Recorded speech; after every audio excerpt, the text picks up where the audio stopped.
येन तस्मै नमः। श्री चैतन्य मनोभीष्टं स्थापितं येन भूतले स्वयं रूप कदा मह्यं ददाति स्वपदान्तिकं।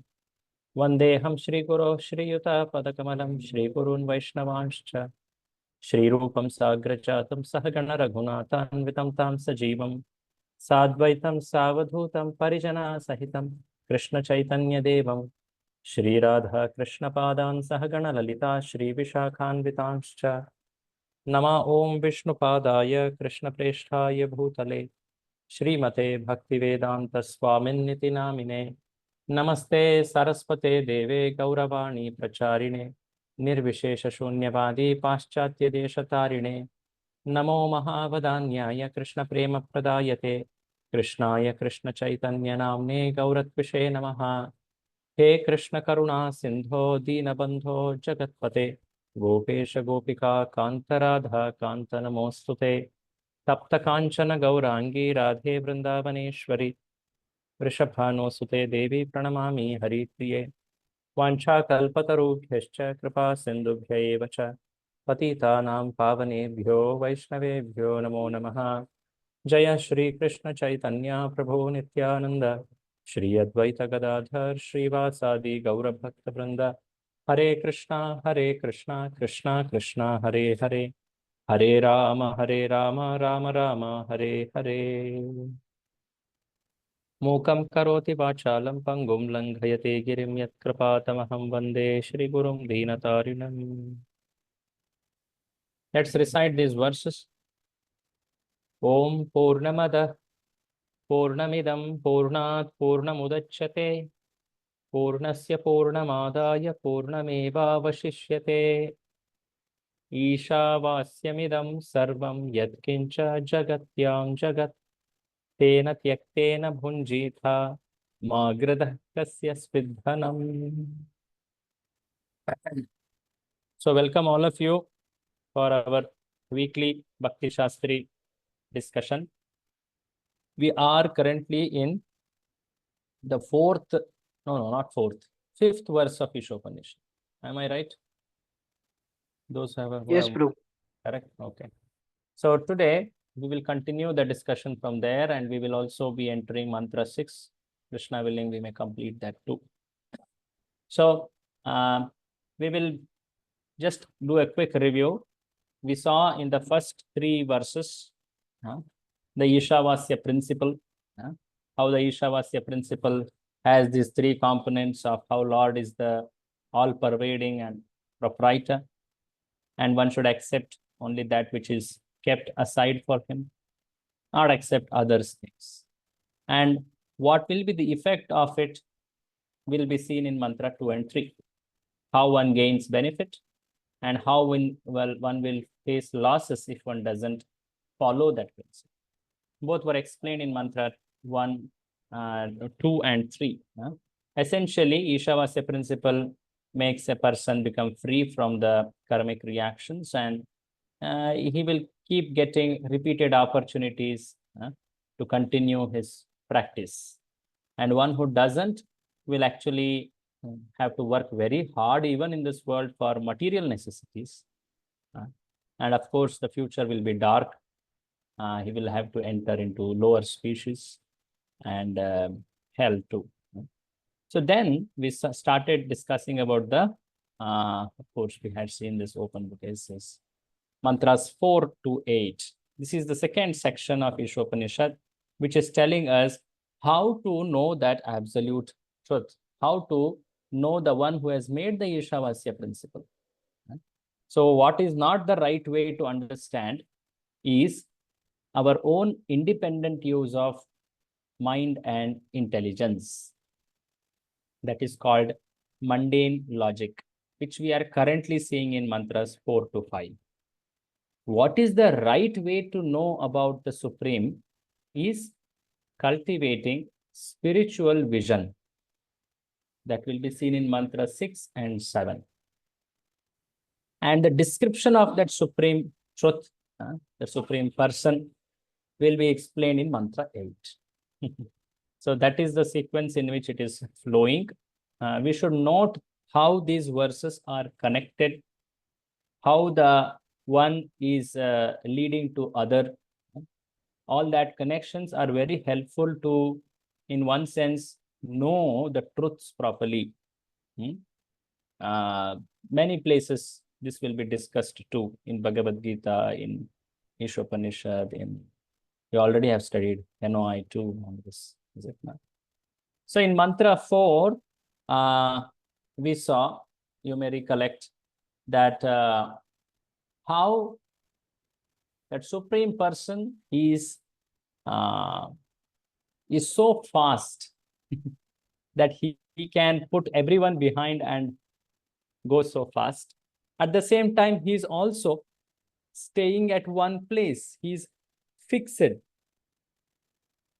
Please, those of you who have the books, can you check the mantra 4 and tell me that word in which the Supreme Person is described as fixed?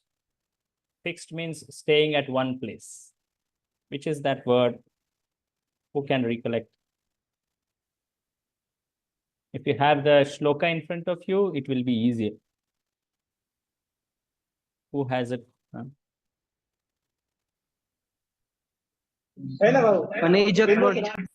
Anejat, very right. Anejat, that very word itself, it says that the Supreme Person is fixed.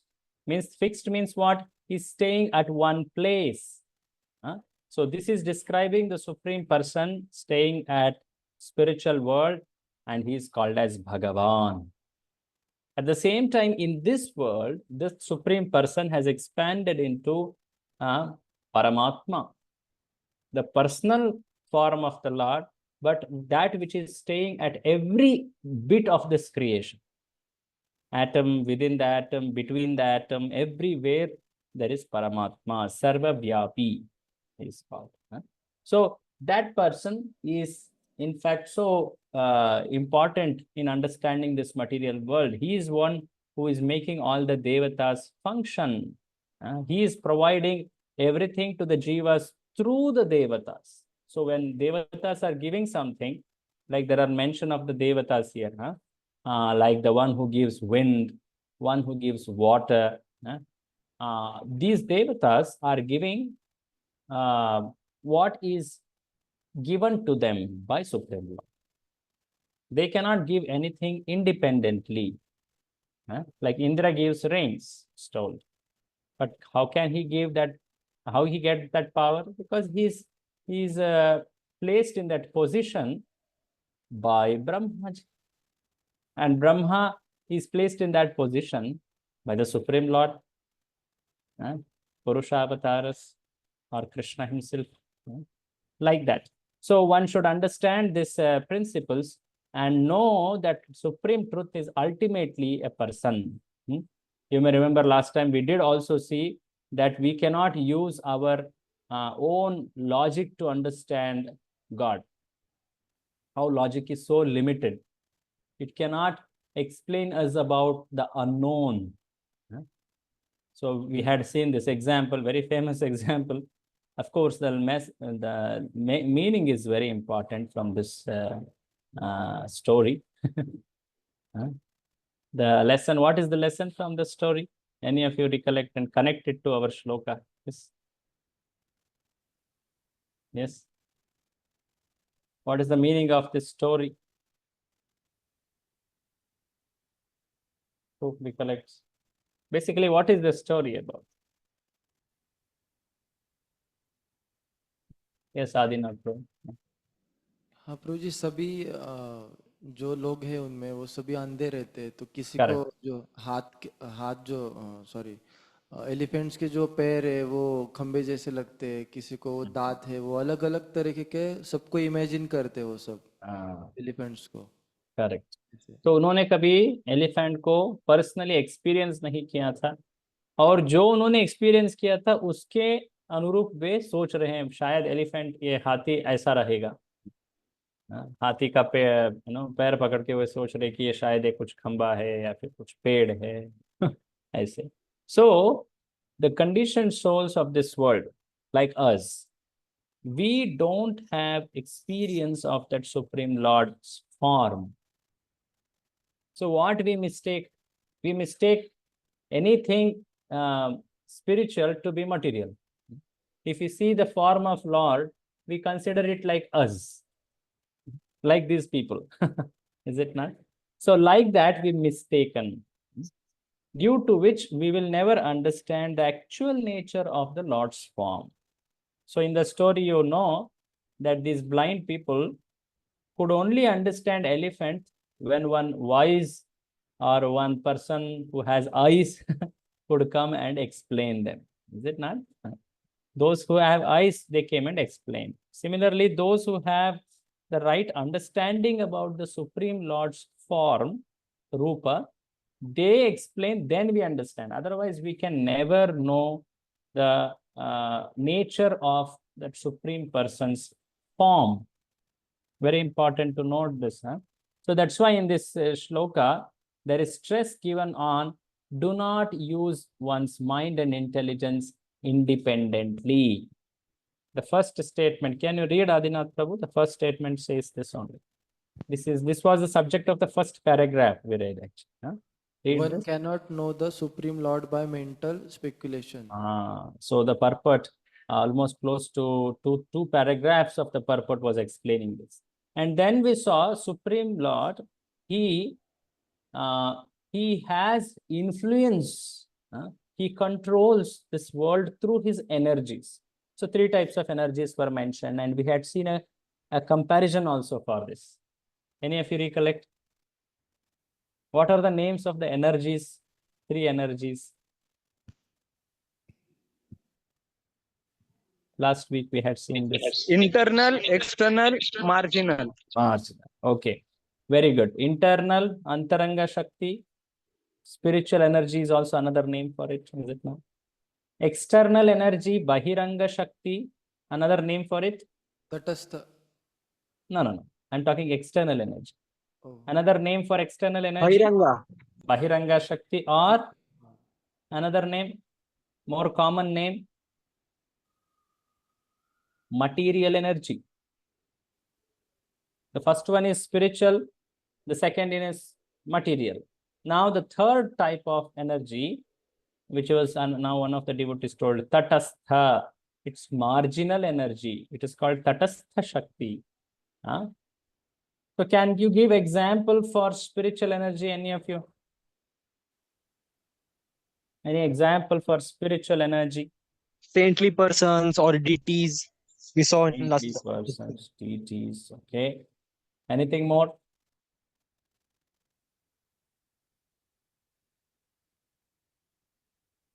Like all the beings in spiritual world, be it living, non-living, whatever we understand, all of them are spiritual energy. Actually, everything is living there. There is nothing like non-living there. Even a river, even the trees, everything is living actually in spiritual world, Chinmaya. So all of them, be it items associated with Krishna, the dress he wears, the place he sits, the Leela Sthalis, all that, or even the people there, they are devotees, they liberated, fully in love with Lord. They or anything connected to Lord is spiritual energy in spiritual world. And sometimes they come to this world. Those liberated devotees, they come to this world for some service. Or the deity forms also he told. Yeah, that's. Now the second type of energy is material energy. What is the example for that? Bahiranga Shakti. Quickly. Mayavadis. Mayavadis. Okay. You can say. Okay. Anything more?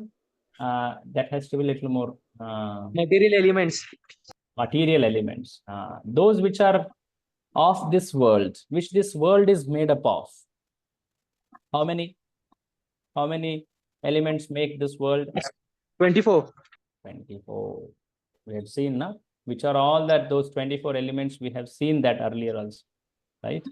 So like this, one should be able to know these energies. So material energy, spiritual energy. Then Tatastha Shakti, what is the example? Tatastha Shakti, marginal energy. Example, please. Jivas. Jivas. Okay, Jivas. What type of jivas, Rishikesh Prabhu? Nitya Baddha Jivas. Nitya Baddha jivas, or even for that matter, sadhaka bhaktas too. They are in the process of becoming purified. So they also could be seen tatastha. So the jivas actually come in tatastha. The liberated jivas also can come in tatastha because they are using their free will to become part of spiritual energy like that. So the example was shown, you may remember, the example of, you remember this example? Any of you can explain this example? The seashore, the example of seashore. What is compared to what?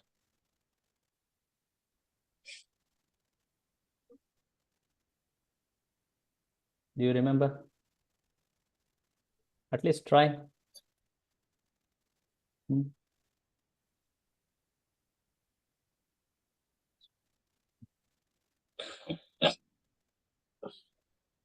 So the water of the sea is compared to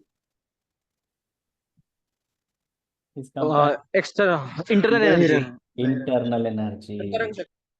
Antaranga Shakti. The land which is not touched by water, which is very different from water's nature. The land has different nature, water has different nature. So the living beings in water and land are different. The things which are lying there also are different. So the land is compared to External energy. Then what is marginal energy? The coast between land and sea. Why is like that? Why is that considered marginal? Because sometimes it falls under internal energy, or sometimes it falls under external energy. Sometimes it's covered by water, sometimes it's not covered by water and it's land. So this is the nature of marginal. So we should know these energies clearly. In fact, there is a lot of description about them in the Bhagavatam actually. But here this much is sufficient. With this, we'll continue ahead. So what else we saw after this? We saw that how this shloka, the shloka clearly says the Lord is staying at one place, but he is also running very fast. This shows that the Supreme Lord, the Supreme Truth is actually a person. That proof we start listing there. So as I've already mentioned, you have to now onwards keep marking the proofs for personal form of the Lord. So in this mantra 4 itself, you get it in Prabhupada's purports and also in the shloka's translation. So you should mark it and you collect it till the end of Ishopanishad mantras, that is mantra 18, that's the last one. And then you list them all in your one answer. That will become your second open book answer. Okay, so keep noting them. So then it was told that one cannot know God by independent use of mind and intelligence. Then what is the right way to utilize one's mind and intelligence? Any of you recollect this part? There was a word called initiative, active nature. Any of you recollect something from here? How should one use one's mind and intelligence that means? In accordance with Shastra. In accordance with Shastra. Okay. Anything little more on this? Little more about it? Like I will show you a statement. You can read it. This is from mantra 4 itself. This is important to note. That's why I am showing it again. This is mantra 4's purport. Sahil Prabhu, can you read this yellow colored highlighted parts? Every part and parcel. Yes, Prabhuji. Read the highlighted part. Every part and parcel. Every part and parcel of the complete whole is endowed with some particular energy to act according to the Lord's will. Below, little more below. Yeah. Read that. Be very careful to play the part designated for us by the Lord. Next. When a person properly utilizes initiative or active nature with intelligence, understanding that everything is Lord's potency, he can review his original consciousness. Can revive. Revive. So, one can use one's mind and intelligence according to Lord's will, in the service of Lord. So there is in service of Lord, there is a lot of freedom how to use one's intelligence. Just like sometimes you're all expert Mridanga players. Adinath Prabhu is there here. Many of you, Rishikesh, you know. So you know how the right beat should be used when the right, alaps are going, how the right mood of absorption in kirtan can be brought. So there is freedom, right? You're using your mind and intelligence, is it not? Can we say that, oh, you're not using, you're just hands are playing without involving mind and intelligence? No, we are surely knowing, using it, right? So in the bhakti path, the use of mind and intelligence is for pleasing Krishna. Yes. And there is a large direction given how to use it. But within that, there is so much of scope for one's initiative or active nature. So one can become very, enthusiastic. One should be. One should utilize all different talents one has for serving Krishna. That is one's active nature. One should not think, I should not use my mind and intelligence, means I should be like a patthar. I don't have any freedom only, you see.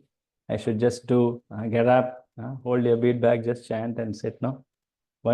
Krishna loves his devotees doing things out of their choice for his pleasure.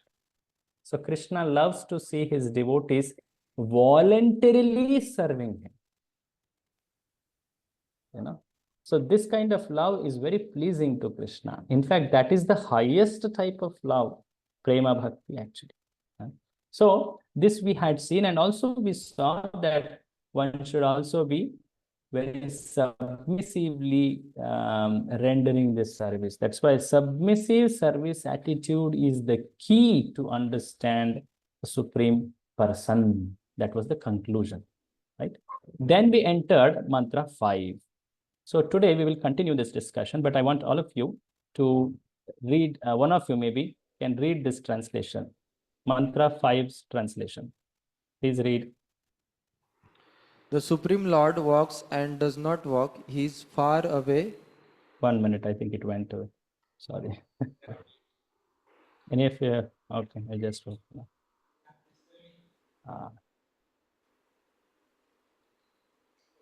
I'm sorry. The Supreme Lord walks and does not walk. He is far away, but he is very near as well. He is within everything, and yet he is outside of everything. He's outside of everything too. So the Lord walks and does not walk. He is far and he is near. He is inside everything and is outside everything. So there are 3 sets of opposite explanations given. You don't see someone having this kind of behavior in this world, is it not? You say that, say suppose right now, Radha Gokulan Prabhu is standing. I see him. That means he is not sitting, right? Correct. He is not sitting. He is standing. Yes, Prabhuji. So how can you say he's sitting also and standing also? He's walking and not walking. How can that be simultaneously true for one person? It cannot be. So how this kind of descriptions, why these descriptions are there? Any of you recollect from this last year classes section? Why this kind of explanations are there? Why such contradictions are put? These words are called contradiction. Virodhabhas. It might be for Why to such let kind us of Virodhabhas? know, might be for to let us know that Lord is omnipotent. Yeah, omnipotent.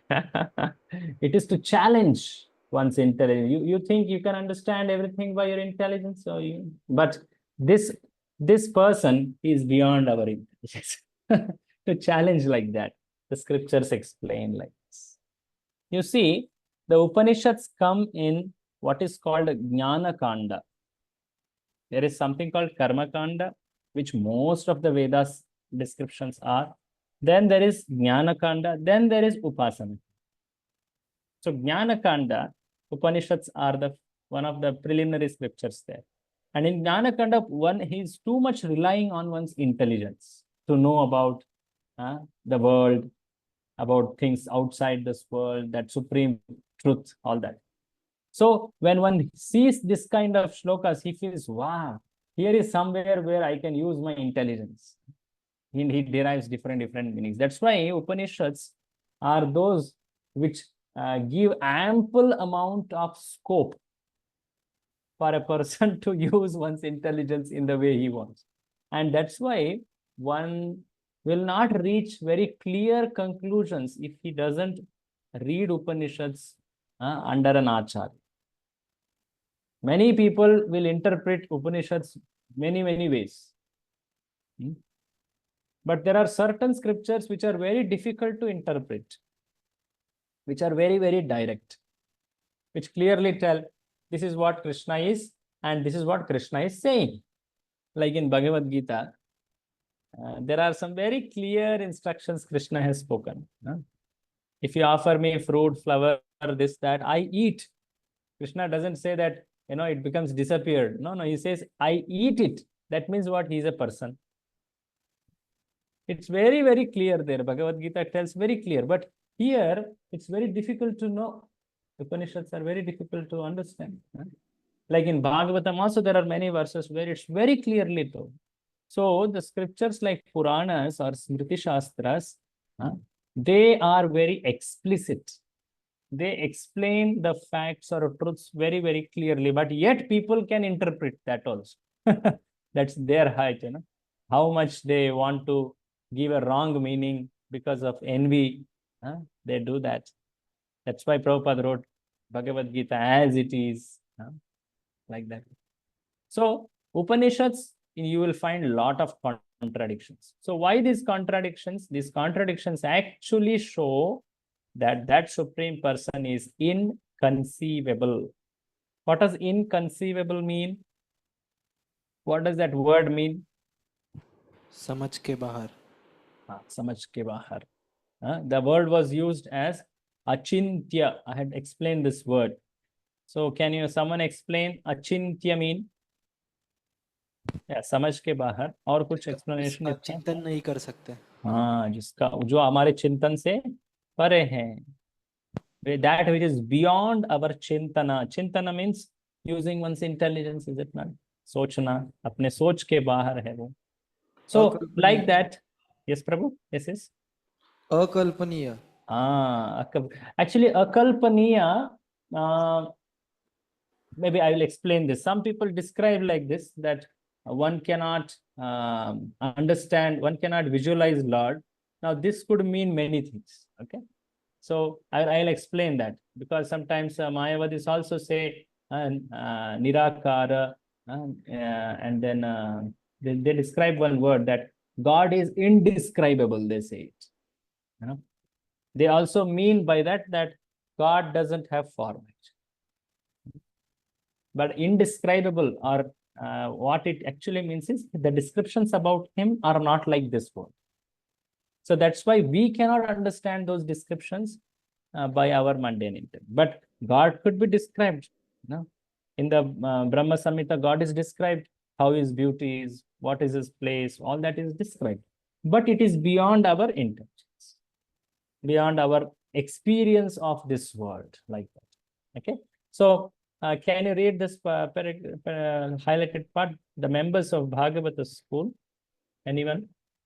But the members of Bhagavad school, adopting the perfect conception of Lord, accept his inconceivable potencies, and thus understand that he is both personal and impersonal. Bhagavatas know that without inconceivable potencies, there can be no meaning to the words Supreme Lord. So without knowing that God is inconceivable, we cannot truly call him supreme. मतलब क्या है?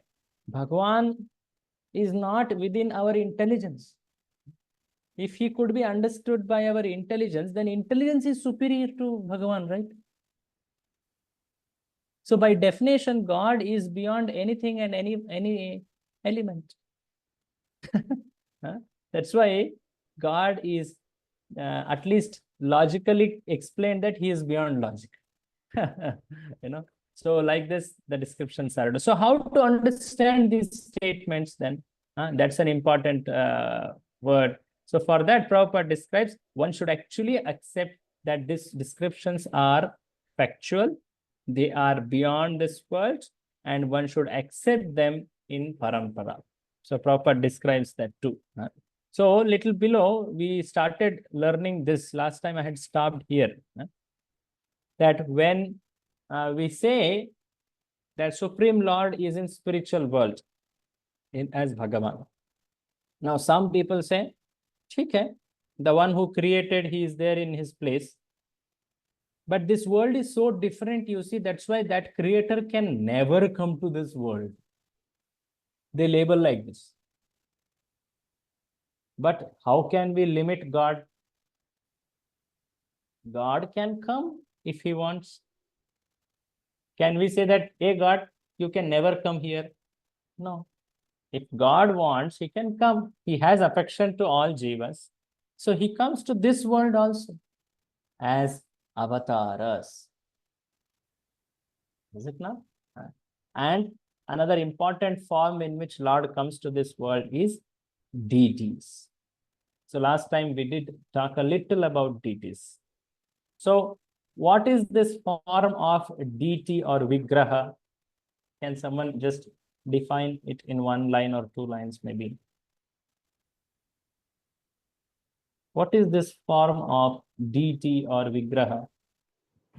A form which allows us to serve Lord personally. A form that allows, okay, very good. By which we can serve the Lord. No? Wonderful, very good. It's a form for accepting our service. Very nice. Okay. Any other? So can we see that form? Huh? Yes, Prabhuji.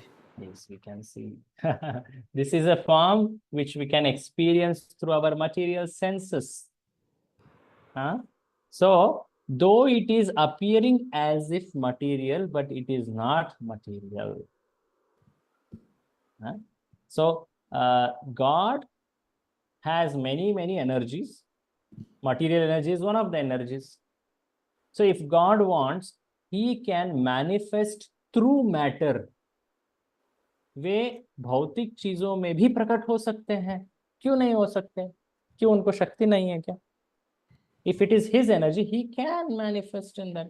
And that kind of form is called vigraha or deity. Now, when he appearing in matter, it can obey the laws of matter. I say again, because the Lord is appearing in matter, that form follows the laws of matter and yet is spiritual. Like some people object this. Can you explain, Prabhu? I'll explain. This example will clarify that. Some people object this. Just see, these cruel kings came to the temples in the past. They attacked. They in fact caused harm. God could not save himself. What type of form is this? This kind of form should be rejected. So we say one should not worship any form. So there is a very famous movement which has started in the pre-independent India, country Bharat. They say that one should not worship murti or vigrahas. They follow Vedas, but they don't follow worship of deities. And they say this logic. What logic? Just see this form, you say this form is spiritual, but when people came and harmed, it could not protect itself. It could not protect the devotees who were also exploited and killed by those cruel people. So how can you say this is God? They say like this. But actually, when God appears in this form, what is the primary purpose of his appearance? What is the actual purpose? Is it appearing in this form for what? To take service. To take service, right? Is he appearing to show his powers? No. No. Is he appearing to show his opulences? No. When he comes as avatara, he does that. Rama, Krishna, Narasimha, Vamana. Huh? But when he comes as deities, the main purpose is to accept, to allow the devotee to serve him and accept his service and give him some amazing benefits. We'll see the benefits little later. Last time we did see a little, but we'll see them more here. So, the form of Lord, the devotee feels that I should protect him. I should serve him. The devotee feels that responsibility, that belongingness. Huh? So the Lord is putting himself in the hands of the devotee, in the care of his devotee. Huh? And the devotee does what not to protect Lord. There are so many stories on this, actual incidents, is it not? And such a devotee, do you think he lost himself? No. Even if he had sacrificed life in that effort, Krishna is favoring him by taking himself to the spiritual world. You may be aware that there were many such incidents of cruel people attacking temples and destroying temples, architecture, all that. Such a one event happened in the southern part of our country called Srirangam, one of the famous holy places. Some kings attacked, and the devotees, they were guarding. They were knowing that someone is coming like this. They were guarding. And at one point of time, they got to know they are very close. So they took the deity in hand. One of them, one Acharya, he starts running with the deity. He hides the deity in something, and he's running, and he's being chased. And somehow they take the deity to Tirupati and keep it there for many, many years. After close to a century or so, then they are brought back. In Vrindavan, you hear so many such incidents where deities were taken from Vrindavan to Kamyavan to Jaipur king's care.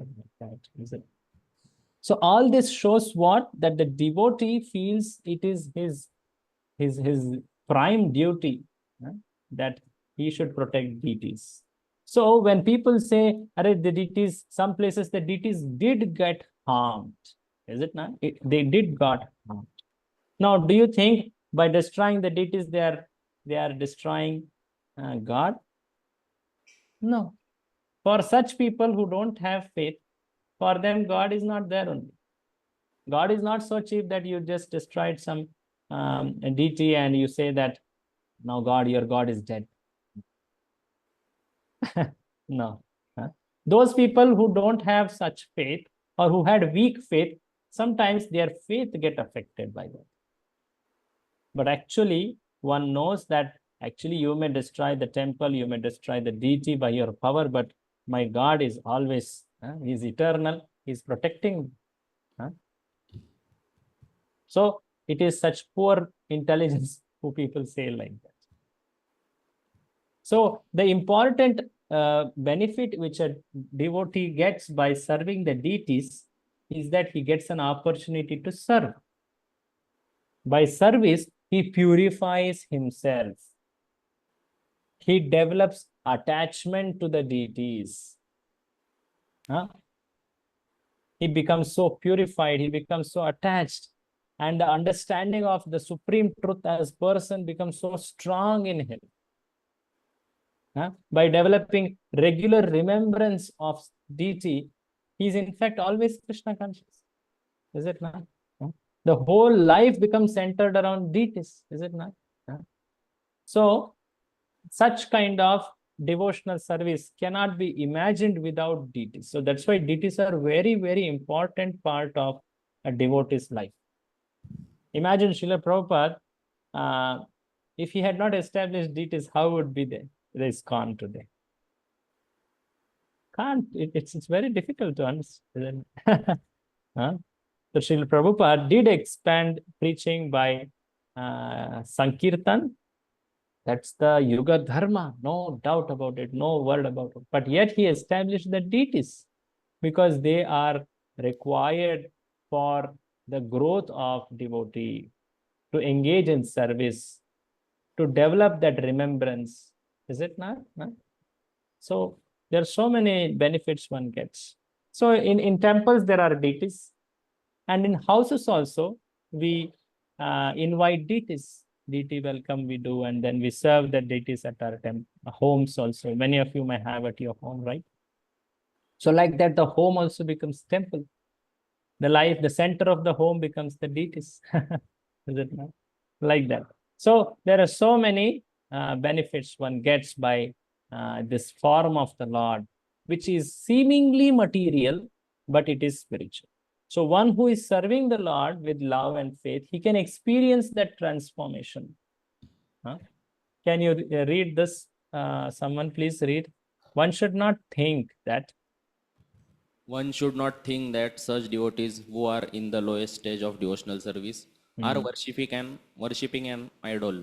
They are factually worshipping the Lord who has agreed to appear before them in an approachable way. Nor is the Archa form fashioned according to the whims of the worshipper. This form is eternally existent with all paraphernalia. This can be actually felt by a sincere devotee, but not by an atheist. Very interesting. So these forms cannot be made on one's own desire. Like nowadays, just now, recently we completed, many of us have observed this Ganesh Puja.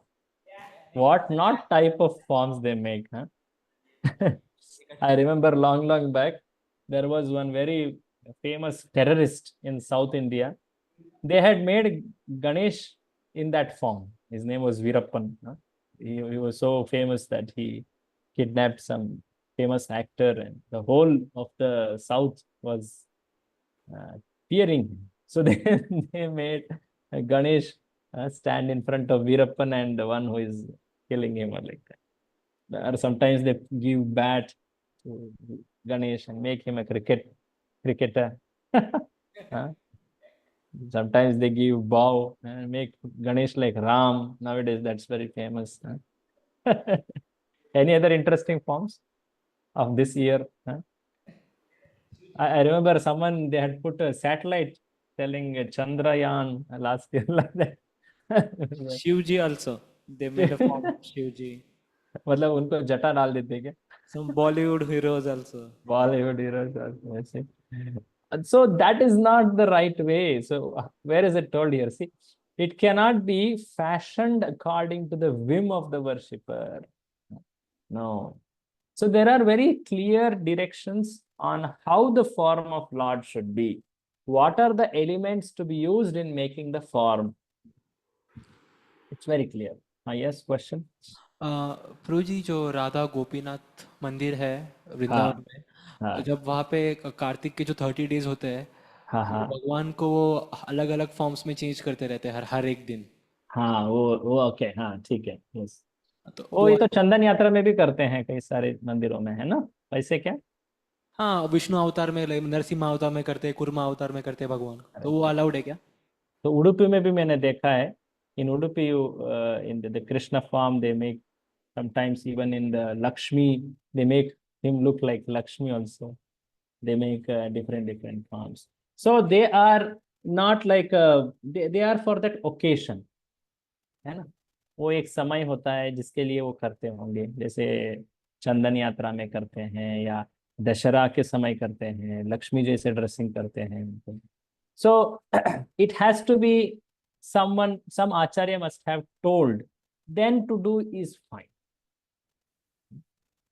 So one cannot do it like, actually it was the case, I remember But now they have stopped it actually. Yeah.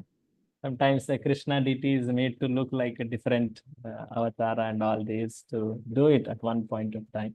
But later the GBC told no, one should not do like that. I remember the Krishna deity was made to appear like Balaji. They had dressed like Balaji, given 4 hands, but they told no, we should not do. So there should be rules and regulations to do any decoration like that. So one should not follow one's whims. Whims means independent desire. No. So there are very clear directions. First of all, how to make a deed. It's very clear which form of the Lord, how he should be, what should be the proportions. All that is very clearly delineated. And what metals to use, what items to carve from stone, metal, what type of metals, or like this many. It's told that there are only 8 forms on which Lord's form, spiritual form can appear. So wood, stone, jewels, like that. There are many. I'm forgetting the mud. Mud is also another form. Like that, many. So, like this, you follow the regulations given in Shastras, and one should also do what is called as avahana or installation ceremony. Sometimes it's called prana pratishtha also. The actual word is avahana. So one should have done that before worship. Actually, Lord appears in that form, which is material till then. He appears when one follows this vidhi, which is told in scripture, and very importantly, when his dear devotees, pure devotees, they come and they request. That's why it's told during the installation ceremonies, the devotees, they plead Lord. Many of the sannyasis, many of the very senior devotees, they come and request him, Lord. Oh Lord, please descend here and then please shower all the mercy to others. Srila Prabhupada installed deities in Australia. One temple, I believe it's Melbourne. He installed, the name of the deity was Radha Gopinath. And he told, oh Radha Gopinath ji, most beautiful form of Lord, please come here and appear to attract all these people of Australia, attract them to your lotus feet. And then before he was leaving that place, because he just installed and gave some people Brahman Diksha and told, you do these things. And you were still not sure whether these people rightly will do or not. So at the end, before leaving that place, that temple, he went in front of Radha Gopinath and he told, you have come here. Thank you very much. Now I am entrusting you in the hands of these devotees. So you only give them the right intelligence. I have told them what I could, but you give them the right intelligence to inspire them to rightly worship you. And then he left. Which was Srila Prabhupada's amazing mercy that he could install. He installed more than 108 temples, during this time. Phenomenal. Very, very great. So the devotee, actually a sincere devotee, can experience the transcendental form of Lord. Many people see the form of Lord, but few really appreciate it because of their attitude of sincerity and service. So can you read below in the Bhagavad Gita? Can you read, Prabhu?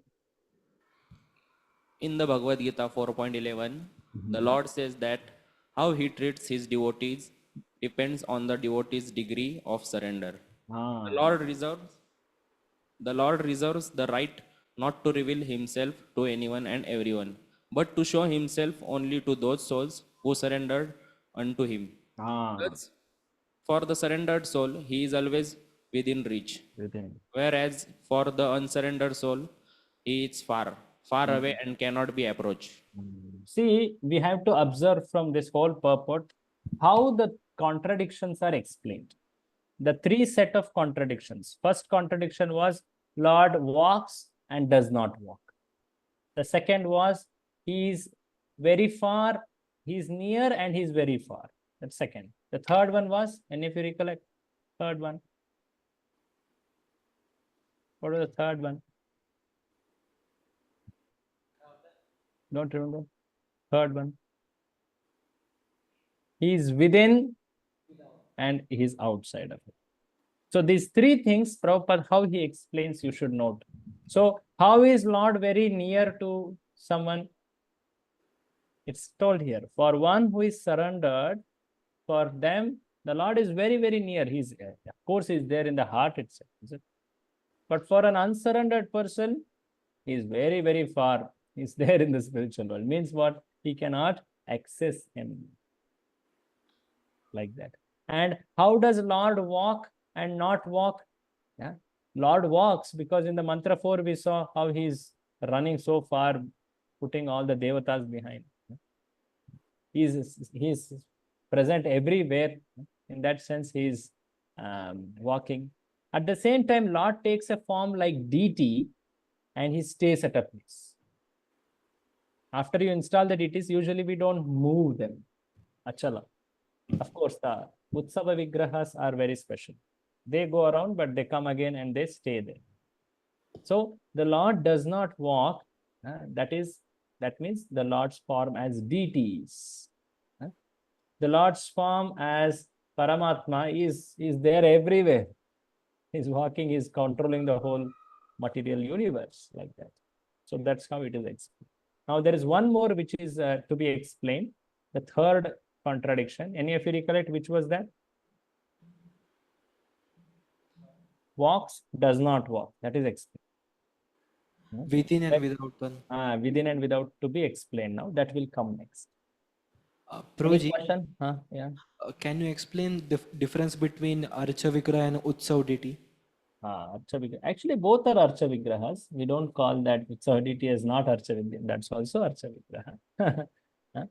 At the same time, in the Archa Vigraha, there are two. So, one is called Mula Vigraha, another is called Utsava Vigraha.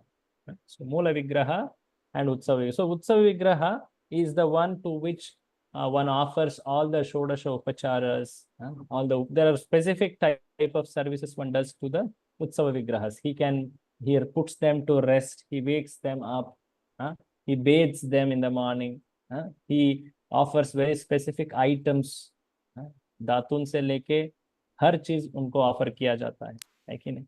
And this kind of services are done to Utsava Vigrahas.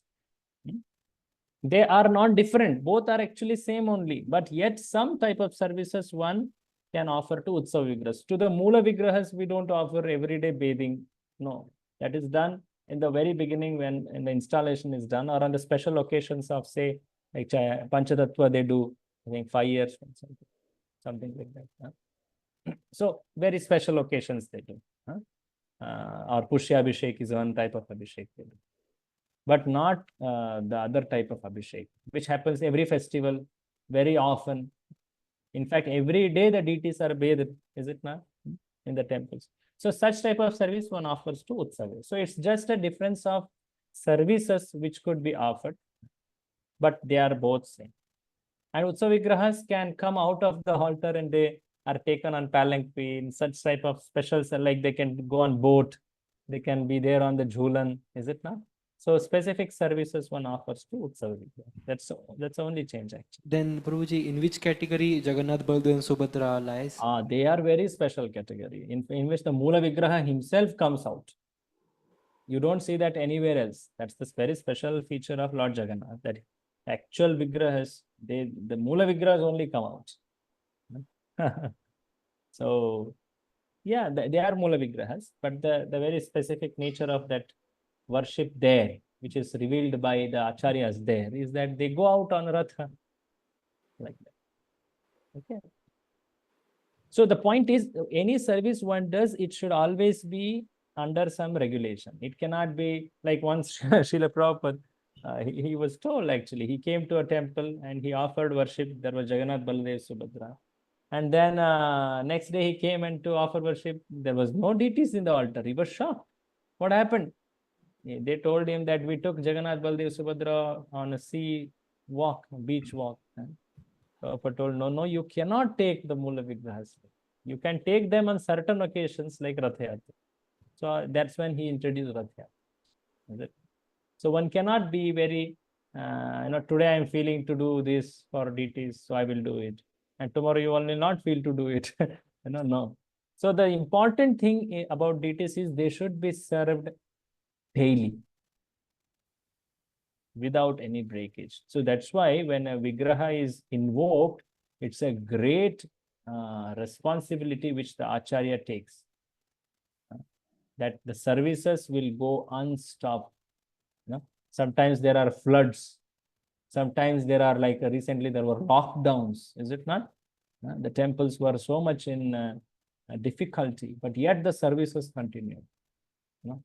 So all the devotees, they come together to ensure that the services don't stop at any moment. So that is an important responsibility. That's why deities have come. The more a devotee serves the deity, he will feel that experience, and everyone in the community feels, yes, Lord, deities are very happy by that service. Hope it is clear. Okay. So now, usually, now an important concept is coming here. So some people who are not devotees, they say that when that supreme truth comes to this world as avatar, he takes material form, a form which is made up of 3 gunas. And that's why they say the avatara, the vigrahas, they are all saguna, which is inferior.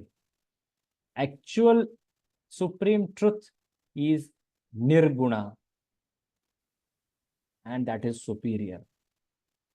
This is what some who don't rightly understand the truth, they explain so.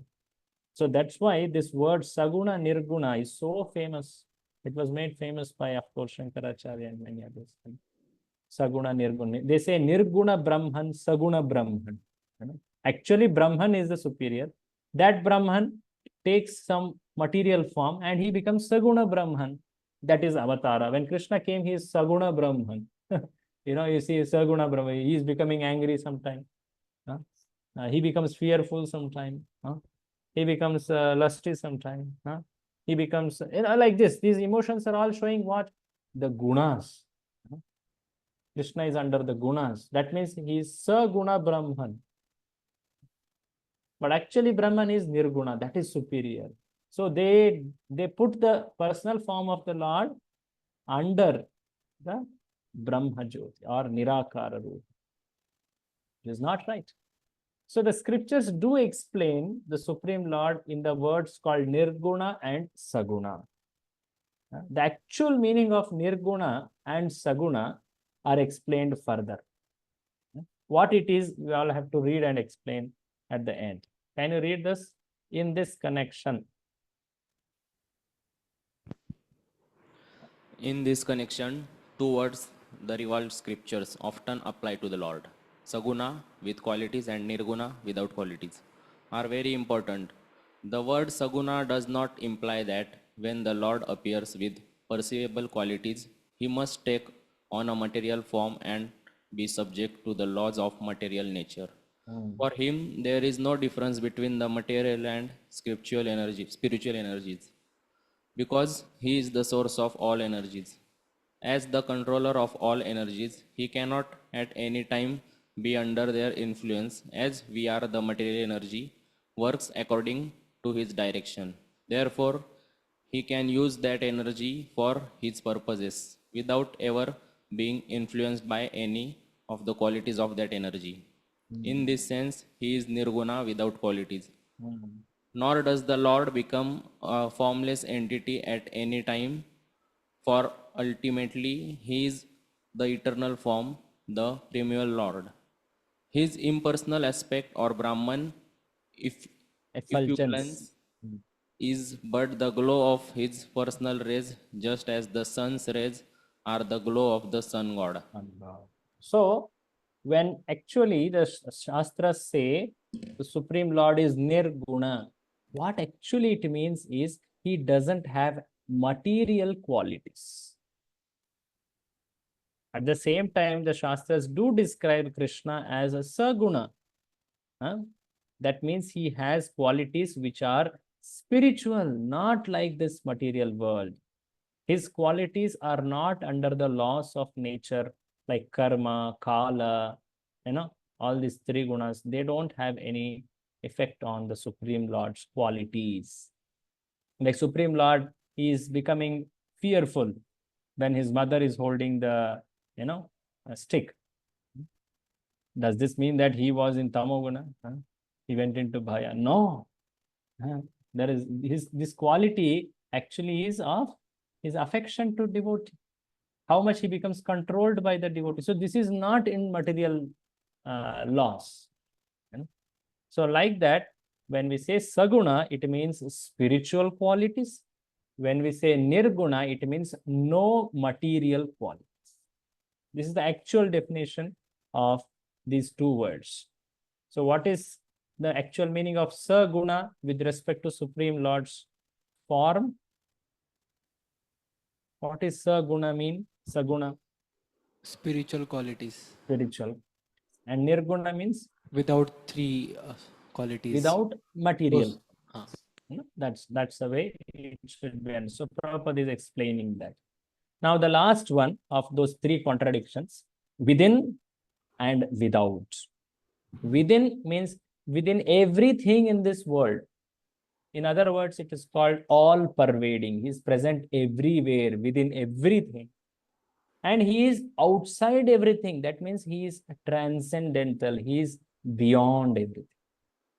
For this, Prabhupada quotes that famous incident of Prahlada. Narasimhadev appeared for Prahlada. Why? Because Prahlad was asked a question by his father. Where is your God? Then Prahlada replied, he is everywhere. He is everywhere actually. He is within you, within me. He is within everything here. So he could not understand this answer. Then he told, is he there here? Is he there in this pillar? Yes, he is there. So to keep the word of his devotee, the Supreme Lord appeared. We know this famous story. No? It's Narasimhadev's appearance.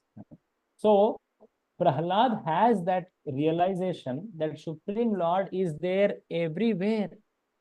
And he can manifest from every place in this world. So this shows that Lord is present everywhere. It's a factual proof, na? Is it not? So Prabhupada quotes that. Huh? This word is interesting. Can you read this? Lord Narasimha appeared.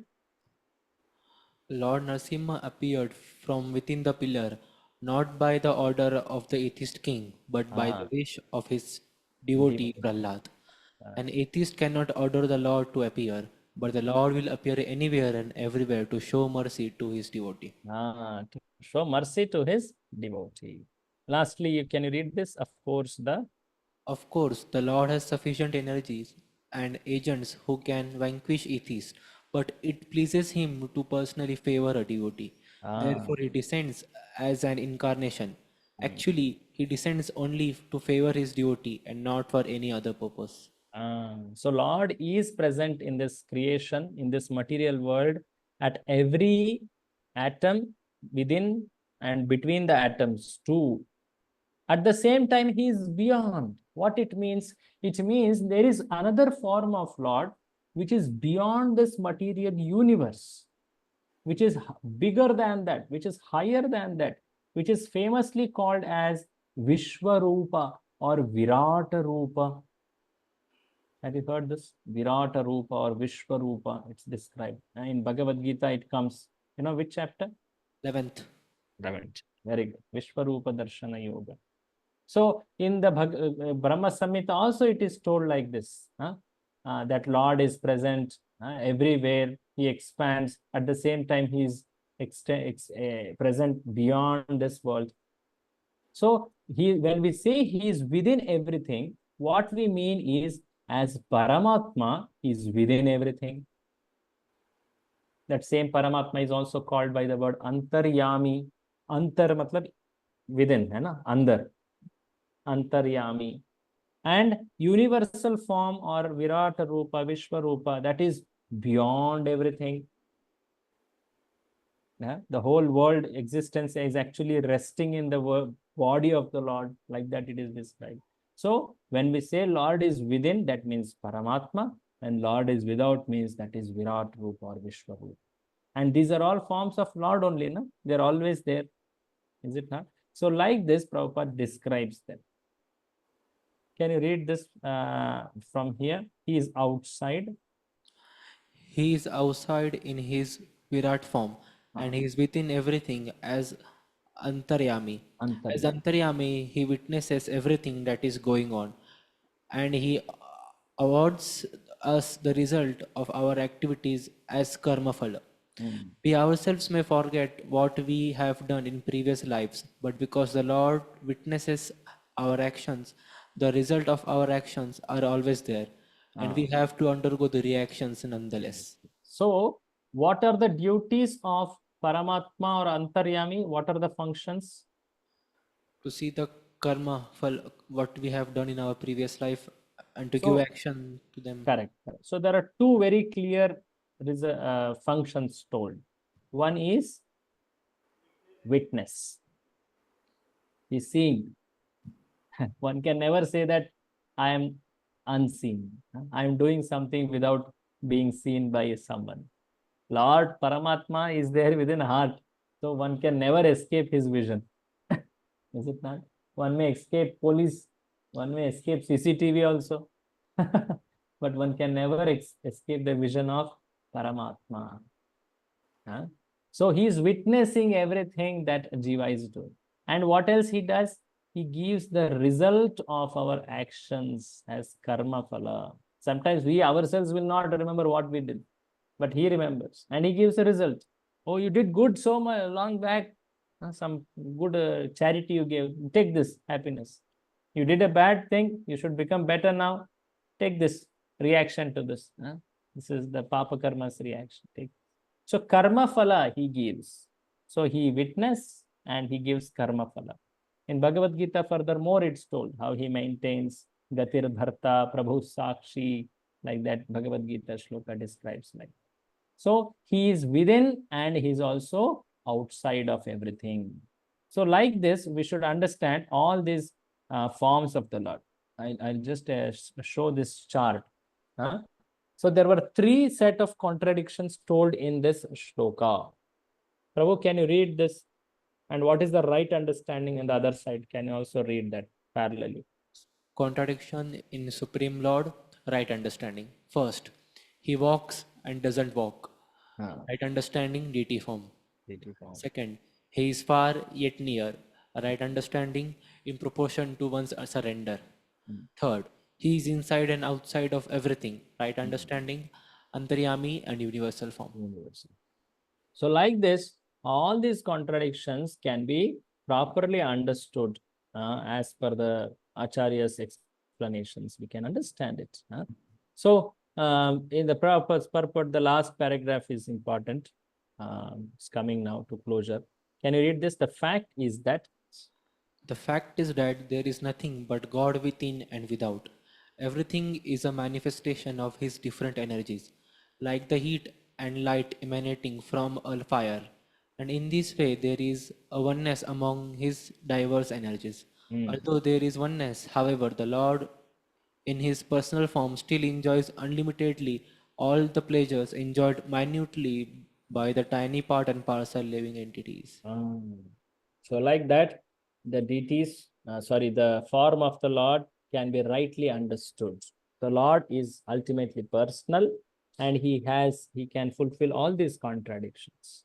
So when we are talking about deities, there are so many instances of how deities, though their main purpose is to accept service, sometimes do they manifest special leelas. Many leelas like that are seen. They are the great mercy of that Supreme Lord and that form.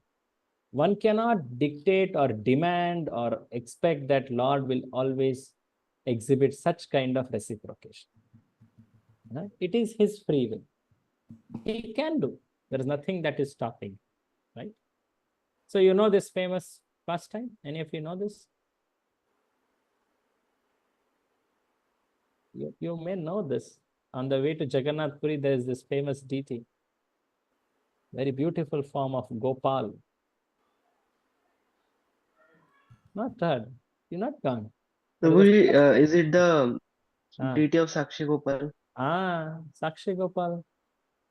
If you have gone on the way, only this one place, on that village name is only Sakshi Gopal actually. And there this beautiful farm is there. This famous story says that this is told by actually Chaitanya Mahaprabhu to Nityananda Prabhu and others when he's visiting that famous temple of Remuna, that Kirchor Gopinath, that place. So their Lord is describing this form also. So you know this, and if you don't know this, if you know it, then directly I'll summarize. I don't know, Prabhuji. Oh, really? Yes, Okay. Okay, there was one Brahmana, elderly Brahmana, devotee of Lord, who had gone on a pilgrimage. And when he's on a pilgrimage, he's having his luggage, and of course, he's going from place to place. He was feeling very tired, and yet he was trying to go everywhere. So one very young, another Brahmana, very poor, but nonetheless very, wanting to serve such pilgrims, he comes voluntarily and he asks that I would like to serve you by carrying this and taking care of you because you are so faithful to Lord. So he helps him all through in that pilgrimage, carrying his luggage, sometimes arranging his food, stay, caring for him by pressing his legs, and many things like that. So this elderly Brahmana, he did his pilgrimage, traveling from for many days, many places. At the end, he becomes so happy with this devotee who has come voluntarily to serve him.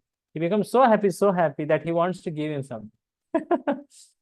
And this young Brahmana was telling, no, it's my blessing that I got an opportunity to serve you. At that time, this elderly Brahmana says, no, I will give you my daughter in marriage to you, like that. No, I don't want, it's not that I'm asking. No, I want to give you. So I give you my daughter in marriage. Really? Yes, here is the deity, Gopalji. He is the Sakshi for this. I will give you. And he told, and then you come after a few days to my village. Here is where I stay. You come and I'll give. Because you're so happy actually, no? So he came back to his village and he told how his pilgrimage was good, and he told his son that this one Brahmana helped him, and he promised like this. So that son, he became angry. Arey, Baba, kya kiya apne, no? What you did? I don't want to give my sister to some poor person like this. Huh? You don't talk anything now. You just keep quiet. I will manage everything, even if that person comes back. You don't talk anything. I will send him back without giving my sister. So he was already, I was thinking about a plan, and anyway, he thought he will not come. But nonetheless, on one good day, this young Brahmana do come to that village. And then he says, where is this elderly Brahmana? Because he had promised to give his daughter in marriage. And it's not that I am looking for a girl to get married, but because he has given promise in front of deity and he has told me that I should get married to his daughter, so I should. He comes there. And he says, then this son denies, Arey, you are cheating my father. Eh? You want to take my sister by telling like this. Never ever I will give you like this. So he became very angry. So the matter went to Panchayat. And if you know the story ahead, would like to narrate.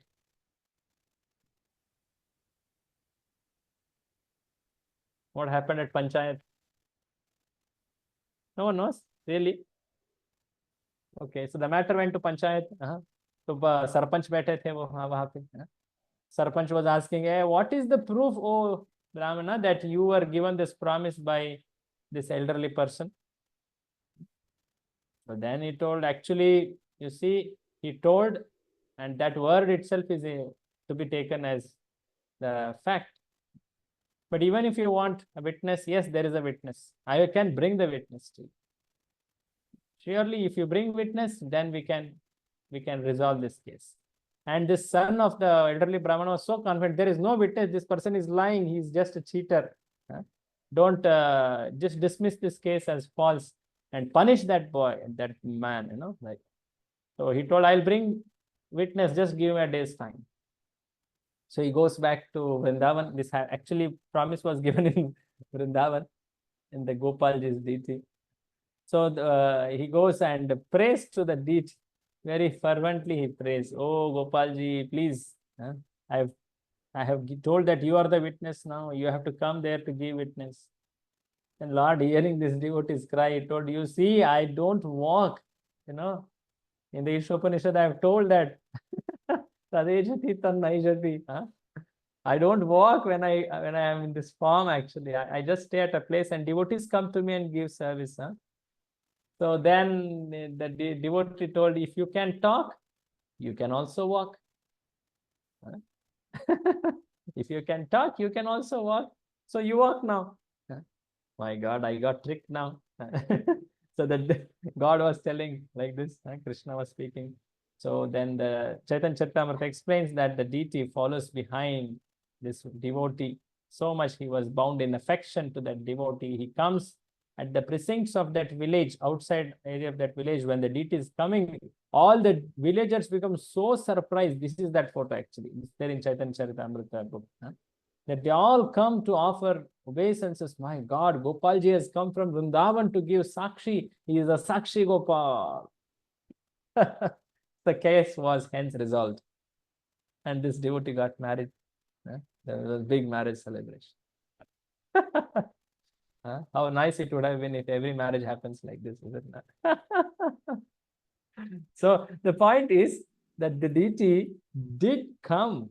So it did show certain leelas like this. So in many places, deities do exhibit such superhuman or unbelievable activities like this. Any other place where deities reciprocated? Many such places are there.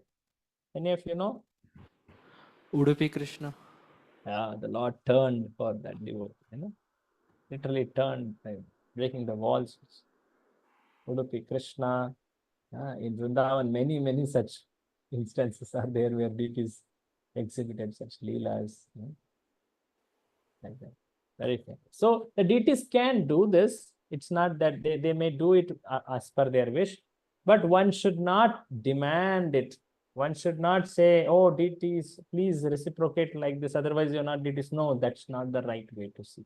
The deities' important purpose of appearance is to accept service of devotee. Like that. So like this, we complete this important mantra number 5. The 3 contradictions and how it's explained is something all of you should note. And we saw how one cannot know the Supreme by one's intelligence. That was the mantra 4 main lesson, and mantra 5 also explained that in expansion of that same theme. So now comes another mantra, which is mantra 6. We'll start reading mantra 6. Any comment or question? Mantra 5. Any comments or question on mantra 5? Yes, Prabhu? No, Prabhuji, no. Okay. Okay, there is a question here. We also dress Utsava deity as Radha Raman on Radha Raman's appearance day. Yeah, that's a very special occasion. On that day, they may do that, because even some acharyas must have told in remembrance of that deity's Leela, one may do it. But it's also following certain acharya and certain rule like that. That's it. Okay, so mantra 4 and 5 were to explain how we cannot approach that supreme truth. So mantra 6 and 7, what do they explain? What do they explain? I had told this earlier. How to approach. How to approach. So how to approach, how to understand that supreme truth, supreme person. The actual quality explained is you have to develop what is called spiritual vision. Spiritual vision. So that will be explained from mantra 6. You will see that mantra 6. Repeat after me. Yastu sarvani bhutani Atmanyevanupashyati Sarvabhuteshu Chatmanam Tato na vijugupsate. Okay, translation. He who systematically sees everything in relation to the Supreme Lord, who sees all living entities as his parts and parcel, and who sees the Supreme Lord within everything, never hates anything or any being. So the shloka says, yes, tu, one who sees, anupashyati. Pashyati means to see. In the shloka, the important word in this whole shloka is anupashyati. That's the highlight of this shloka. So one who systematically sees, that's called anupashyati. Actually, anu, have you heard this word? Anukaran. और अनुगमन. अनुगमन मतलब अनुगमन करना चाहिए हमें से बोलते हैं. So what does that mean? अनुगमन. अनुगमन. आचार्यों का अनुगमन करना चाहिए हमें. What does that mean? Have you not heard? Like in the simple word, Sanskrit word gaman, yeah, gamate, gamyate means to walk. Anugaman means to walk behind in the way they walked, in their footsteps. To follow their footsteps. That is called anugaman. To follow. Anu means to follow. So similarly, anupashyati means just as gaman was there, here pashyati is there.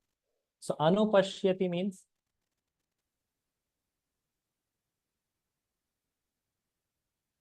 to see as some great person has seen. Following their vision, one should see. That's called anupashyati.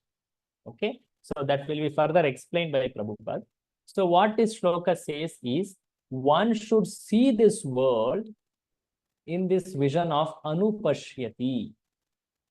How one should see? One should see that sarvani bhutani atmani. Atmani here means supreme soul, supreme Lord, you see. So one should see that every jiva in this world is in relation to Supreme Lord. Every jiva is actually an amsha of the Supreme Lord, the part and parcel. And one should also see that Supreme Lord is actually staying within all jivas. So when one sees like that, he will not hate anyone or anything. Na vijugupsate, वो किसी को जुगुप्सा नहीं करता. मतलब he will not be envious of any jiva. When he sees every jiva is actually an amsha of the Supreme Person, and Supreme Person is actually staying within that jiva's body, he will never hate any person. So such kind of vision is called anupashyati. So the whole purport is to explain that how one can see the Supreme Person. What is the right vision to see the Supreme Person? So that is the topic of this anupashyati. So that is further explained by explaining what is called as adhikaris. So we will see this maybe. Let's go through the actual purport of Prabhupada, then we'll understand. Purport, please. This is a description.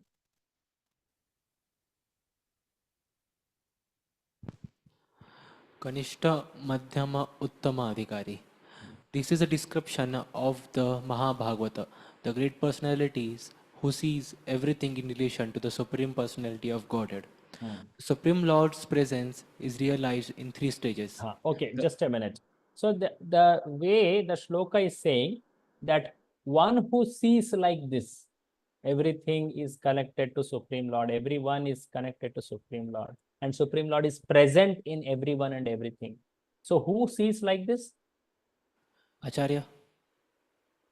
The word used is Mahabhagavata, the great persons, the great devotees. So this is the highest type of vision of this world, the vision of Mahabhagavata. But below this, there are further stages. So Prabhupada will now explain, quoting from Srimad Bhagavatam, all the lower stages of vision, seeing this world, and the highest stage. The highest stage is, what is the name of the Mahabhagavata? Okay? The lower stages are Kanishta, Madhyama, and Uttama Adhikari is actually Mahabhagavata.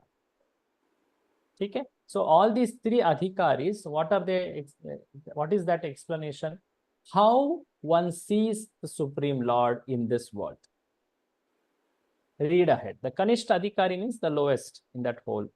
See? The Kanishta Adhikari is the lowest stage of realization. He goes to a place of worship, such as a temple, church, or mosque, according to his religion, faith, and worships there according to spiritual instruction. Devotees in this stage consider the Lord to be present at the place of worship and nowhere else. They cannot ascertain who is in what position in devotional service, nor can they tell who has realized the Supreme Lord. Such devotees follow the routine formulas and sometimes quarrel among themselves, considering one type of devotion better than other. These Kanishta Adhikaris are actually materialistic devotees who are simply trying to transcend the material boundary to reach the spiritual plane. So, devotees, please tell what are the characteristics or features of Kanishta Adhikari. He quarrels among his devotees' friends. Okay, they quarrel. Okay, what else? What else? He only sees lords Actually, in. their quarrel is, you know how the quarrel is? The quarrel is, अरे अपना धर्म बड़ा है, अपना ये है, अपना, we are superior, like that. This kind of quarrel. So that kind of quarrel is actually implied here. What else are the features? Haribol. He sees Lord only in temple or church, nowhere else. They see the Lord only at the place of worship and nowhere else. भगवान इधर ही है, केवल इधर ही है और कहीं नहीं. भगवान का कृपा चाहिए तो इधर आना है. So these people, they worship that form of Lord. That's wonderful, but they consider Lord as only here, nowhere else. So you have to come to me to get the blessings of Lord. Right. Continue. Anything more? Anything more?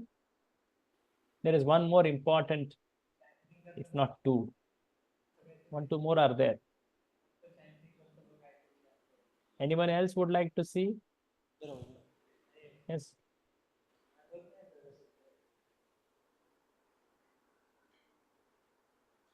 Yes.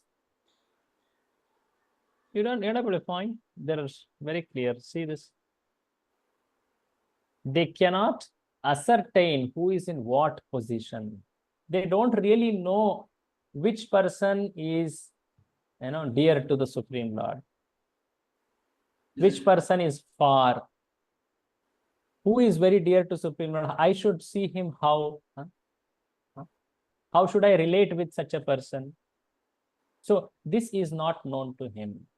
He cannot actually appreciate devotees. What it means is he cannot appreciate devotees as someone dear to the Supreme. He only respects Supreme Person in the temple, in the church, or wherever it is. And then he doesn't respect the devotees. Sometimes he quarrels with the devotees. He considers the God is there only in the place of worship and he is not there anywhere outside. That is the first stage. Remember, Kanishta Adhikari. The second stage is he is little more developed. Not only in the temple alone, Lord is present, in fact, in the hearts of his devotees more. There are devotees who are more dear to the Supreme Lord. So he sees the devotees, oh, I should actually serve these devotees. Then Lord will become more happy. Not only that I serve devotees, Lord in the temple, but I should also serve devotees because they are more dear to the Lord. And some people, they don't know anything about the Supreme Person. To them, he goes and tells about the Supreme Person.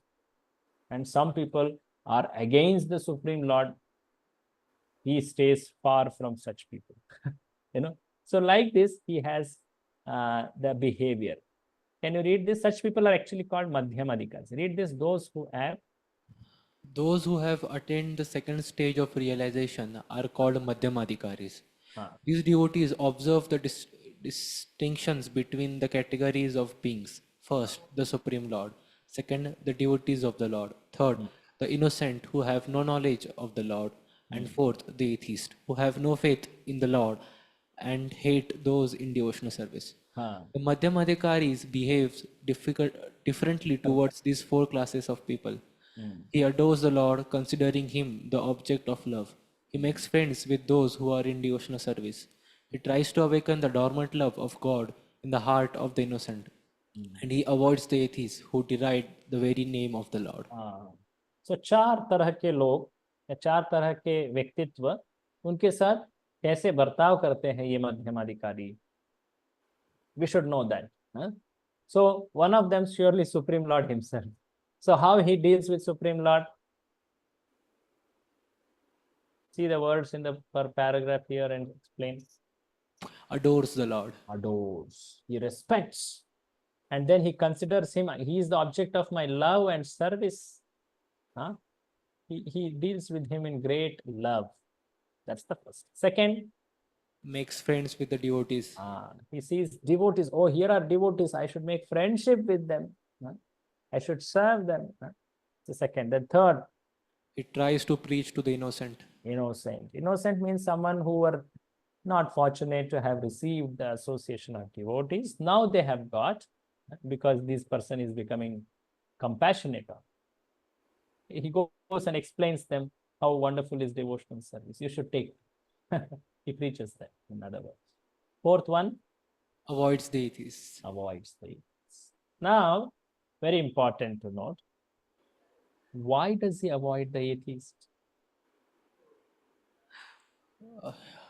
He don't want him to fall. Who will fall? The devotee doesn't want him to fall from his position. Okay, he doesn't want to be affected from that atheist's arguments. Become fall down. Any other reason? Think about it. Anyone else want to answer?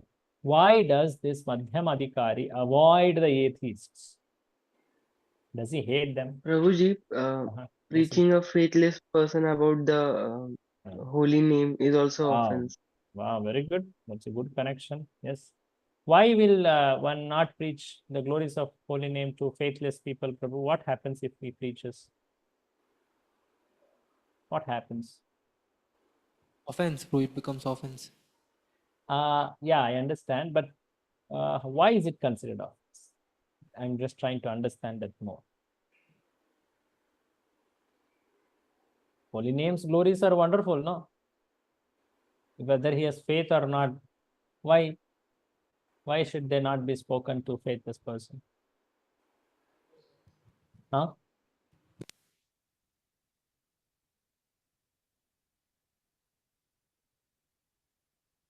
Because that person who doesn't have faith will not receive or accept those glories properly.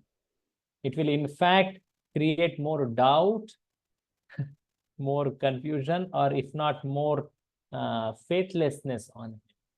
He will start offending, speaking ill against the Supreme Lord, not able to tolerate the glories of the Lord because of envy. So because it will increase his envy, that's why it is not right to speak to such a faithless person or an atheist. So when we hear that Madhyamadhikari avoids the atheist, actually it is for the benefit of that atheist. How? He won't comment offend. If he offends, then he will go far away, further from Supreme Lord. So he doesn't want him to increase his offense, that of atheist. So that's why he will not. But what he will do is that from distance, he will pray for that person. So like this Madhyamadhikari, he knows that Jiva is also the Amsha of the Lord, but he is right now in a wrong mentality. So I pray for him. If I go to tell anything about Lord, he will become more angry and offend Lord. So let me now not talk to him, but pray. Whose behavior was that? Huh? Madhyama. Madhyamadikari, correct. Now the third stage is coming. Prabhuji, Kindly read. I have one question, Prabhu. Yes. प्रभु जी जो 9 stages है श्रद्धा साधु संग उसको हम इन 3 basis पे categorise कर सकते हैं क्या? कर सकते हैं. उत्तम अधिकारी is someone who is beyond nishtha. In fact, one who has attained bhava actually, bhava and prema about. But nonetheless, one who has crossed earth and everything and gone ahead, he could be called Mahabhagavata in that sense. Actually, you can map, but still it is it will be a very rough correlation. Continue reading. Above the Madhyamadikari. Above the Madhyamadikari is the Uttamadikari, who sees everything in relation to the Supreme Lord. Such a devotee does not discriminate between an atheist and a theist, but sees everyone as part and parcel of the God. He knows that there is no essential difference between a vastly learned Brahmana and a dog in the street, because both of them are part and parcel of the Lord. Although they are engaged in different bodies on account of the different qualities of their activities in the previous lives, he sees that the Brahmana particle of the Supreme Lord has not misused his little independence given to him by the Lord, and that the dog particle has misused his independence and is therefore being punished by the laws of nature by being encaged in the form of a dog. Not considering the respective actions of the Brahmana and the dog, the Uttamadikari tries to do good to both. Such a learned devotee is not misled by material bodies, but is attracted by the spiritual spark within them. Very interesting. So the Uttamadikari on the other side is so elevated that he sees everyone as Amsha of God. And he sees that, oh, this Amsha of God, the Supreme Lord, used his independence properly. That's why he has taken a birth which is very favorable for his spiritual practice, someone like a devotee or a Brahmana. But here is someone who did not use his this facility properly, and he has taken up a form like dog. So this vision is there in Uttamadikari. So what is being talked about in this shloka is describing whom? Whom do you think is being described by this mantra translation? We saw now that he sees everyone as an Amsha of the Lord, as Lord being present in everyone. So which kind of category, which type of adhikari is this? Uttama. Uttamadikari. So this is a very high stage of spiritual growth. So sometimes you hear in politicians' words, we should see everyone equally. But this kind of vision, you think they have it? They say it because they want some votes. You see all type of people equally. But on the platform of body, you can never bring equality. There will be difference in gender, man and woman. You can't bring it equal. Can you bring? The nature, the activities, the abilities, they are so different between the genders. Is it not? Similarly, the difference among the countries. People are so different in their upbringings, their cultures, their value system. Is it not? The difference will be there on the level of body. You can't change it. You can't equate it. If you bring it like that, it will be false. Like, nowadays people bring it. Why are you talking that I can't do this? I can also do it. Like men can behave like women, women can behave like men. Whatever man is doing, women can do. Whatever women are doing, the man tries to do. But does it happen like that? Biologically, the body is different. Can you equate? Never, never ever possible only, is it not? If one tries to do like that, then laws of nature will give very tight slaps on such a person. So people, some so-called people, they try to say, we want to bring equality among men and women. So let women also be given opportunities equally. What do they want to do is that you bring women to the street and they want to exploit. So they want to do it, but they do it on this very nice, noble idea. Oh, we want to bring equality. That's why you see today, nowadays, you see so many rapes, murders. I heard that there was one cruel crime on some women in Calcutta. Or everywhere it keeps happening. Many, many happen. Some of them come to vision, or in the sense, it come to the news. So it has become all the more increased. Why? Because there is some false equality brought. So Prabhupada would be very heavy on. Anyway, next time I'll try to bring in some Prabhupada's words on this equality, false equality. So on material platform or bodily platform, people are different. Their genders are different, their cultures are different, their very upbringing, many, many things, they are different. But on spiritual platform, they are equal. So when people say, अरे हम दोनों भाई भाई हैं, ये भाई भाई कब होगा? जब हम समझेंगे कि हमारे कोई एक कॉमन पिता है. हम भाई भाई तब बनेंगे जब हम एक्सेप्ट करेंगे एक कॉमन पिता को. है ना? जब तक पिता को ही एक्सेप्ट नहीं करेंगे तो अब कैसे हम भाई भाई होंगे भाई? है कि नहीं? Read this. Those who imitate. Read this paragraph.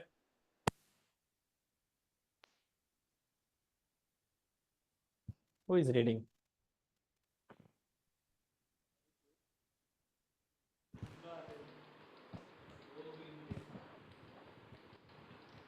Those who imitate an Uttam Adhikari by fluenting a sense of oneness or fellowship, but who behave on the bodily platform are actually false philanthropists.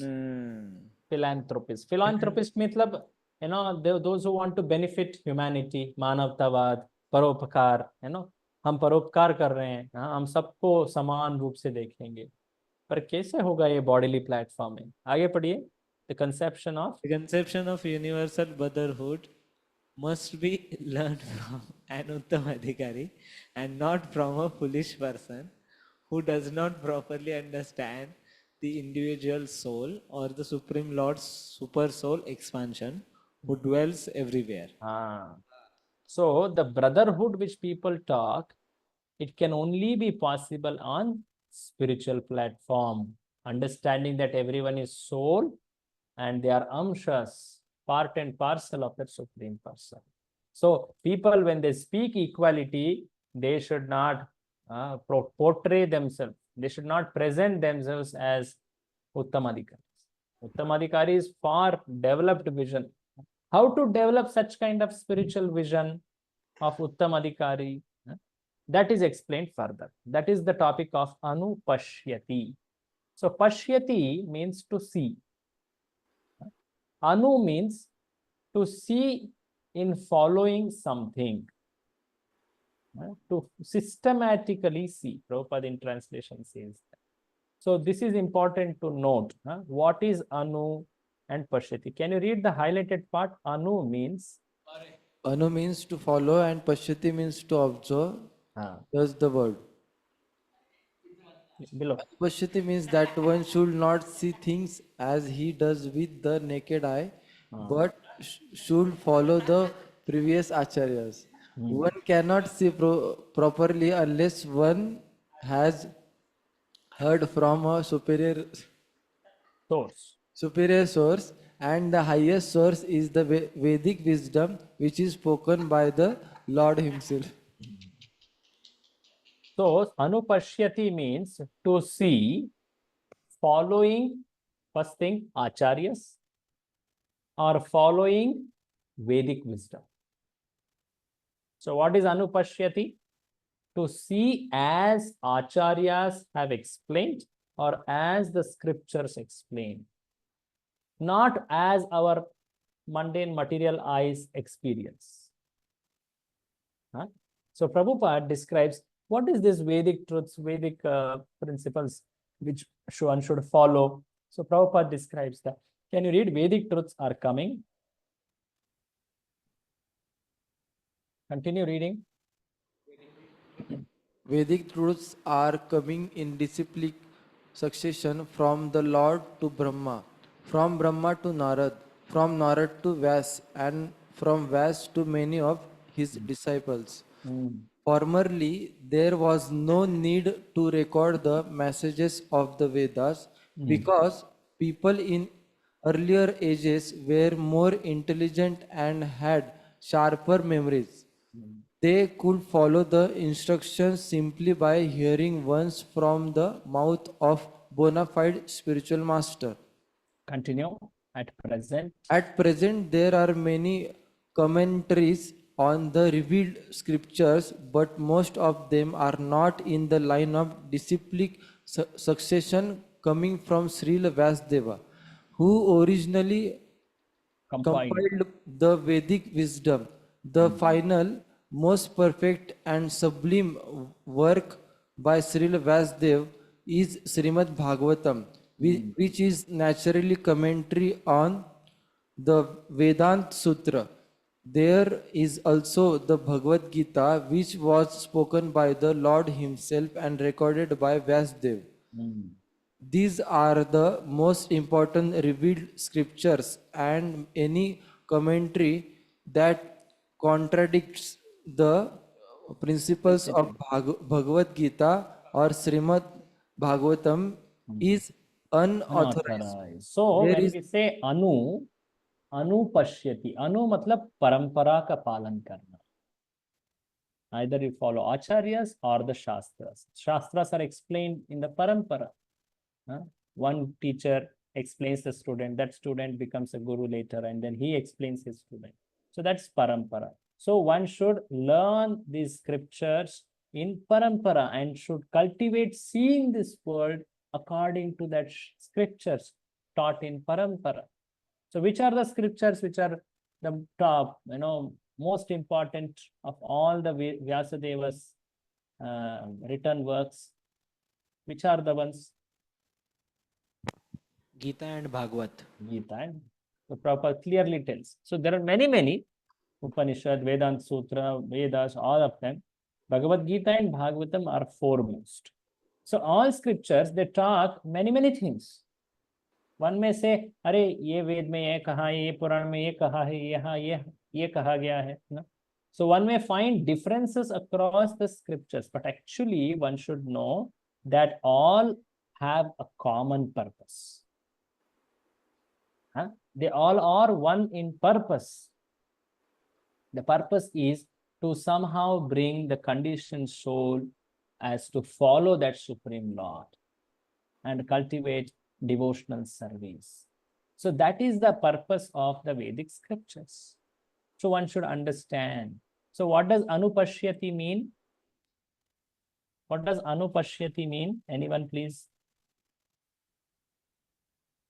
What does anupashyati mean? To follow or to see what the acharyas have authorized or what they have done. To follow according to the acharyas, to see this world systematically as acharyas have taught or as scriptures have. See, there is something called charma chakshu, that is our eyes. But to see Krishna, we have to develop, you might have heard what is called prema chakshu. Premanjana churita bhakti vilochanena.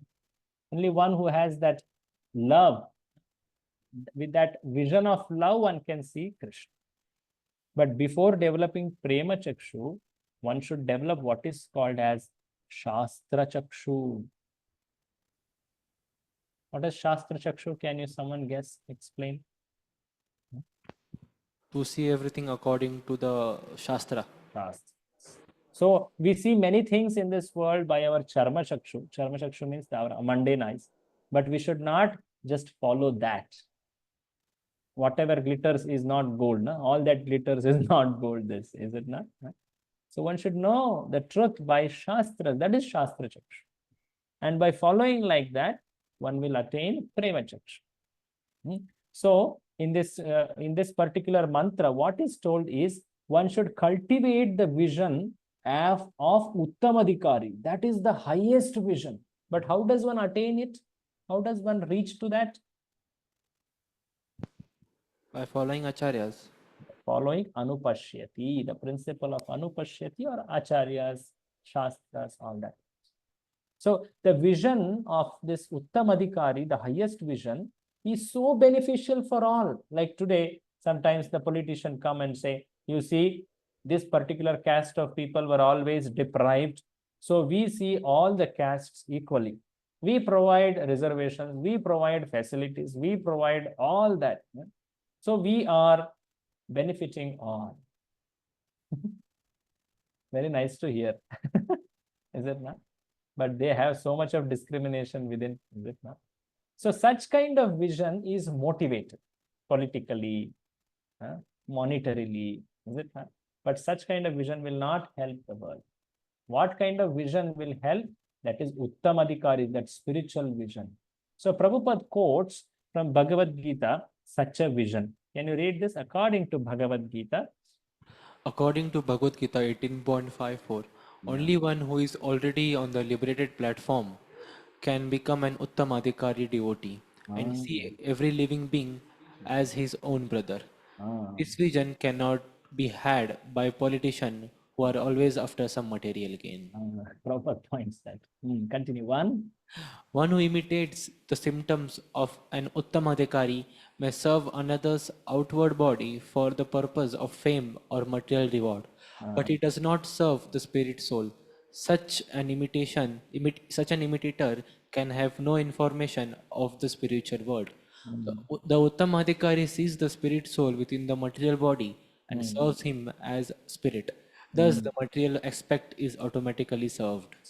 So the so-called people, they are serving the body, but the Uttamadhikari's vision is the level of soul. Prabhupada did that. When Prabhupada saw some people fighting for food, he told, yes, we will serve prasadam to everyone in the temple. That was the beginning of Food for Life program. When he saw people were suffering because of ignorance, he went and taught the knowledge of Bhagavad Gita to all type of people, not only Indians, not only men, not only particular caste. Everyone he taught.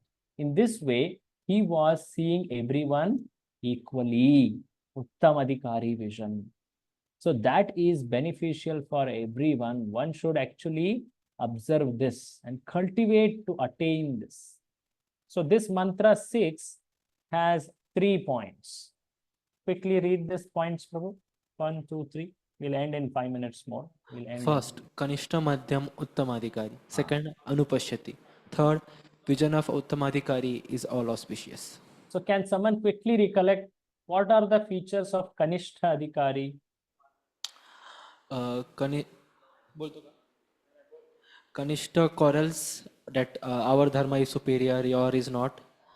What else? Second is that he only sees a place of worship as a temple. Third, he doesn't sees know that how God to is present only in temple. place of worship, say temple, mosque or church, and nowhere else. That's his understanding of God. Anything more? He don't know how to distinguish between Uttamadhikari devotees or among Vaishnavas. Among devotees. He doesn't respect devotees as dear to the Lord. That is Kanishta. Now anyone else, others, can someone try to explain who is Madhyamadhikari? Madhyamadhikari. Yes. Madhyamadhikari, how do we understand? There are 4 clear qualities, na? He only sees gods and he only उनके sees भक्तों God. को और उनके भक्तों को भी उनके भक्तों को देखता है, गॉड भगवान को देखता है और उनके innocent. The third point is that he is innocent, and fourth, he avoids himself from atheists. So 4 types of people, with them he behaves in different ways. Yes. So with Supreme Lord, He adores he the God. respects, he serves him, he loves him and he serves. Devotees, Makes friendship. he makes friendship, he serves them.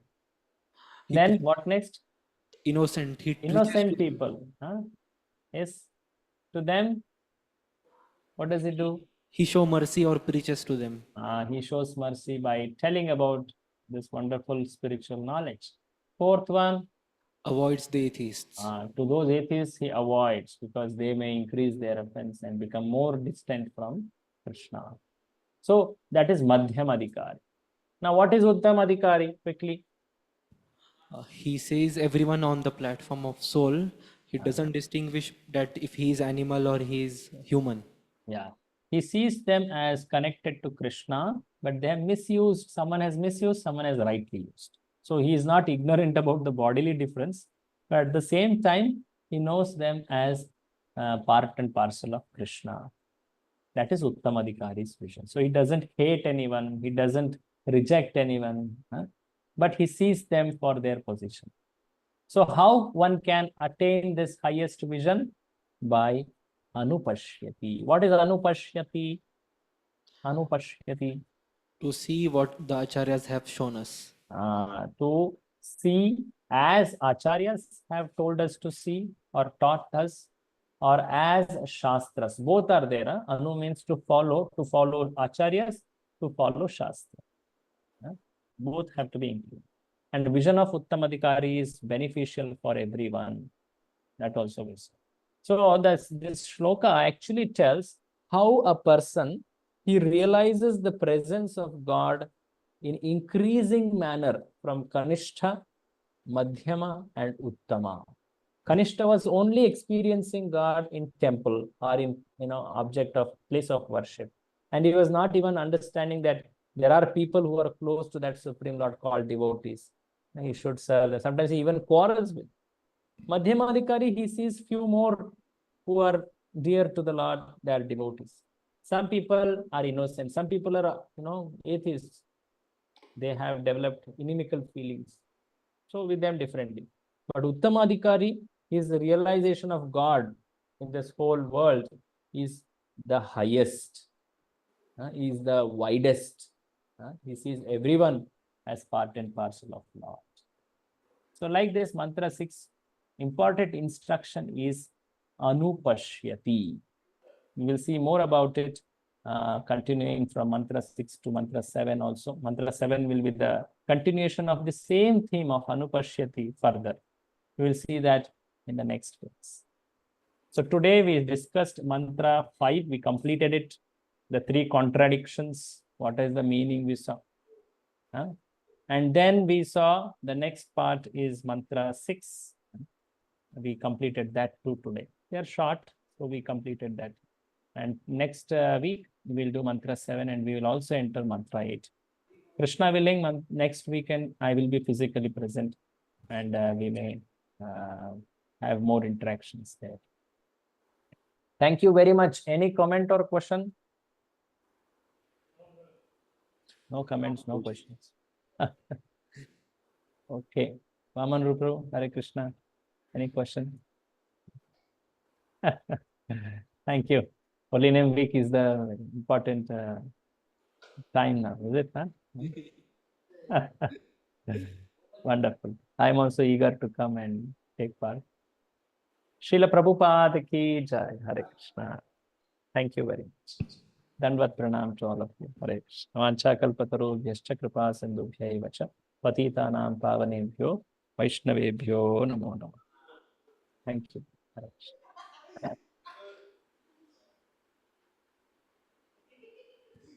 A साइले माकड़ा लंडूर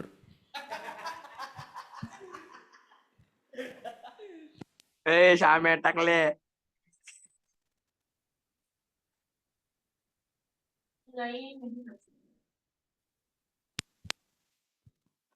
Recording चालू है रे साहिल.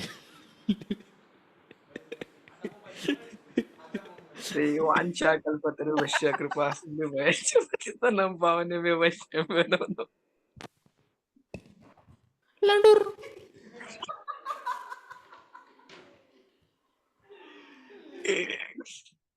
राहुल्या काय plan आहे आजचा?